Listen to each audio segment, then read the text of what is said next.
এবার দেখে নেব আজকের জাতীয় দৈনিক পত্রিকাগুলোর প্রধান শিরোনাম। প্রথমেই দেখে নিতে চাই দৈনিক প্রথম আলোর শিরোনাম। লম্বা ছুটিতেও ভোগান্তির শঙ্কা, ঈদ যাত্রায় মহাসড়কের পরিস্থিতি নিয়ে করা হয়েছে প্রতিবেদনটি। ঢাকা রংপুর মহাসড়কের দুই পাশে অবৈধ দখলদার, ঢাকা সিলেট মহাসড়কের কাজ শেষ না হওয়ায় ভোগান্তির শঙ্কা।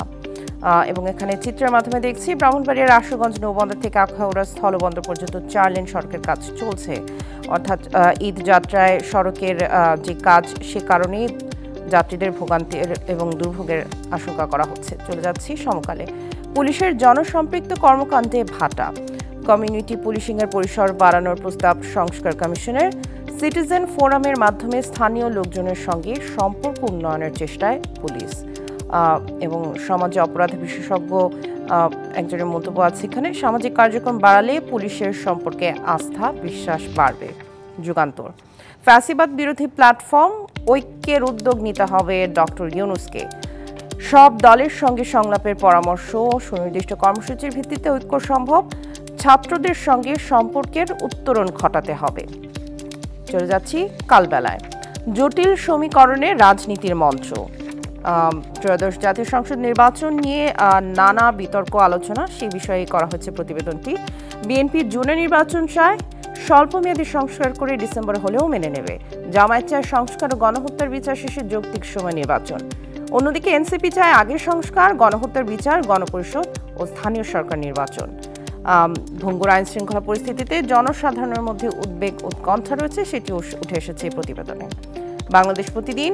রাষ্ট্র সংস্কার করবে সংসদ, নির্বাচনের জন্য প্রয়োজনীয় সংস্কার চায় বিএনপি। সেকেন্ড রিপাবলিক, গণপরিষদ, সংখ্যানুপাতিক ভোট, প্রাদেশিক ফর্মুলায় সম্মত নয়।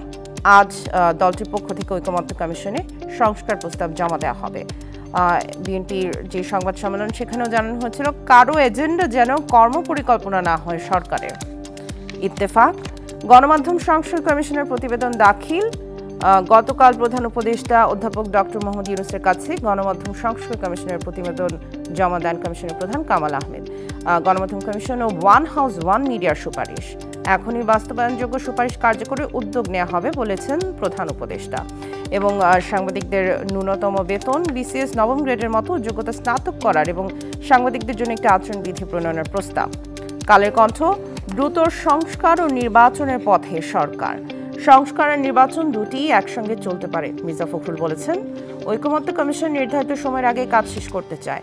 166টি প্রস্তাবের মধ্যে খেলাফত মজলিস 140টি এবং বাংলাদেশ লেবার পার্টি 147টিতে একমত। তারেক রহমানের মন্তব্য রয়েছে এখানে। স্বৈরাচারের প্রেতাত্মারা যাতে চেপে বসতে না পারে, সেজন্য ঐক্য চাই। বণিক বার্তা। রেমিটেন্স রপ্তানি বেড়েছে প্রায় $7 বিলিয়ন, রিজার্ভ কমেছে প্রায় $2 বিলিয়ন। রিজার্ভ এবং বৈদেশিক মুদ্রার আয়ের একটি তুলনামূলক চিত্র আমরা এখানে দেখতে পাচ্ছি। গত 13 মার্চ দেশের রিজার্ভের পরিমাণ ছিল $1,973 কোটি। যদিও চলতি অর্থ বছরের শুরুতে সেই পরিমাণ ছিল $21.68 বিলিয়ন। 8 মাসে রিজার্ভ না বেড়ে উল্টো $1.95 বিলিয়ন কমেছে বলা হচ্ছে প্রতিবেদনে। আমার হাতে কিছু ইংরেজি পত্রিকা আছে, সেগুলোর শিরোনামও পড়ে শোনাতে চাই। দ্য ডেইলি স্টার আছে শুরুতেই। Awami League ban debate, BNP snipes ploy to delay the polls. নির্বাচন বিলম্বিত করার চাল দেখছে বিএনপি। আওয়ামী লীগ নিষিদ্ধ ইস্যুতে করা হয়েছে এই প্রতিবেদনটি। এরপর আছে the Business Standard. Black money investment in real estate may face higher taxes next financial year, NBR chief. NBR এর চেয়ারম্যান আভাস দিয়েছেন আগামী বাজেটে কালো টাকা সাদা করার যে সুযোগ, সেটি হয়তো নাও থাকতে পারে। পুরোপুরি যদি সেটি বন্ধ নাও করা হয়ে থাকে, সেক্ষেত্রে করের হার কিছুটা বাড়বে। চলে যাচ্ছি দ্য ডেইলি অবজারভারে। Media reform commission submits report to chief adviser. Entry level journalist to be graduates with salary of 9th grade BCS officer. এটিও করা হচ্ছে গণমাধ্যম সংস্কার কমিশনের প্রতিবেদন নিয়ে। প্রতিবেদনটি যে সাংবাদিকদের ন্যূনতম বেতন এবং আচরণবিধির যে প্রণয়নের যে প্রস্তাব দেওয়া হচ্ছে, সেটি উঠে এসেছে এই শিরোনামে। হামাস অ্যাকিউজেস দ্য নিউ এজে, Hamas accuses US of distorting truth. গত শনিবার ফিলিস্তিনের স্বাধীনতাকামী গোষ্ঠী হামাসের বিরুদ্ধে যে অভিযোগ এনেছিল যুক্তরাষ্ট্র, যে জিম্মিদের মুক্তি না দেওয়ার মাধ্যমে হামাস যুদ্ধকেই বেছে নিচ্ছে। হামাস এবার পাল্টা অভিযোগ এনেছে যে যুক্তরাষ্ট্র সত্যকে বিকৃত করার চেষ্টা চালাচ্ছে।